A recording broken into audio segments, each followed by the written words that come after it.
Donc, Frédéric, Oui. les entreprises qui n'ont pas d'annuaire, comment est-ce qu'elles font en interne pour communiquer, pour se connaître entre eux, les collaborateurs? Comment ils font pour se connaître entre eux? Comment ils font pour rechercher des personnes au sein de l'entreprise, hein? Quel est peut-être, quel est l'enjeu pour une entreprise d'avoir un annuaire en Afrique? Si tu veux parler du contexte camerounais, si tu veux. OK. Alors, pour répondre à la question, comme c'est un jeu, je vais raconter quelque chose d'amusant. Chaque année, dans la plupart des pays africains, dans la plupart des organisations, dans les ministères, dans les sociétés privées, parapubliques, dans les administrations, dans les écoles, on a un budget non négligeable pour quelque chose qu'on appelle le calendrier ou alors le combinoscope. Ah. Les calendriers en Afrique sont devenus quelque chose de très intéressant. Chaque page a une compilation de photos de gens de l'organisation avec le nom, le service dans lequel ils travaillent. Ouais. Chaque page. Donc, si vous entrez dans le bureau d'un directeur, il a un calendrier où il a le nom des ressources avec la fonction de chacun. C'est une manière de faire. Et ils ont un budget non négligeable pour ça. Parce qu'effectivement, c'est difficile de travailler avec les gens sans pouvoir mettre un visage sur le nom. Première chose. Seconde chose que les gens font, c'est que, bien, tout simplement, les gens prennent le téléphone.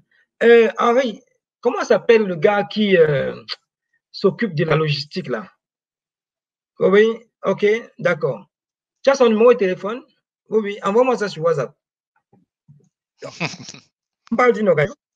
Et c'est une pratique courante. Et vous allez voir les budgets. Nous qui gérons les besoins, la consommation et les dépenses dans les systèmes d'information, les appels téléphoniques intra sont très importants parce qu'on prend de l'information auprès des collaborateurs. On veut le prix actualisé des dernières voitures qui sont au parc automobile. On va appeler un collaborateur. On va lui poser la question. On veut une information sur le nombre de produits ou de produits du catalogue qui ont été vendus. On va mettre en compétition. Tel va donner son chiffre, l'autre va donner un autre chiffre. On va voir quel est l'équilibre entre les deux. C'est ce qui se passe en réalité dans les organisations. Et ça prend du temps, non? Énorme à chaque fois. Aujourd'hui, et des budgets aussi énormes. Ça prend beaucoup de temps. Ça prend budget de com, pénibilité du travail. Et voilà, quelque chose d'extraordinaire que j'ai vu récemment. Des gens font des mini-sites Internet, donc sur Internet, et ils y mettent l'ensemble des photos des collaborateurs, leur numéro de téléphone et leur fonction. Le matricule parfois. On a dû refondre un site web il y a quelques semaines où on avait l'ensemble des matricules, les noms, les numéros de téléphone de 3200 employés sur un site Internet.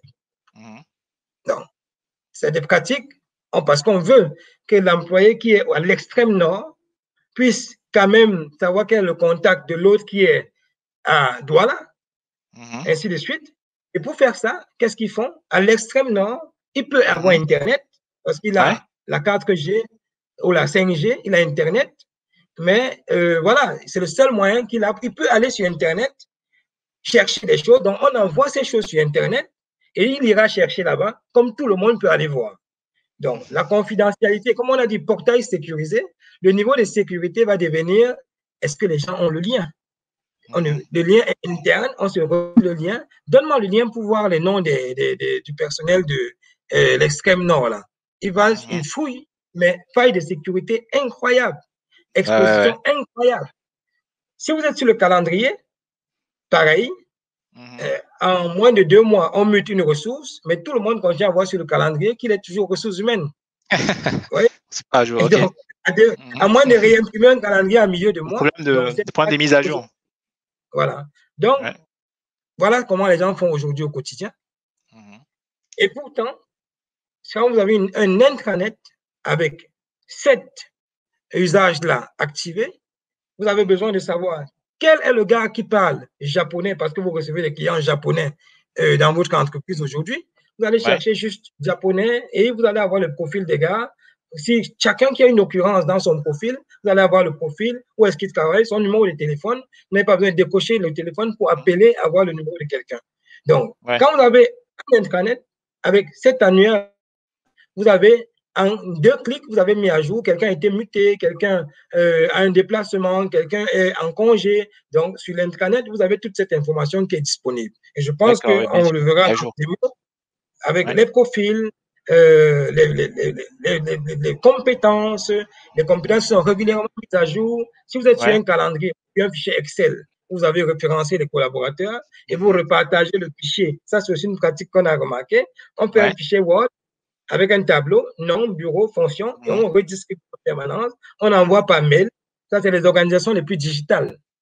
Un fichier Word, on met à jour, à chaque fois on envoie par mail, à chaque fois que quelqu'un a changé de téléphone, on refait la fiche, on balance par email.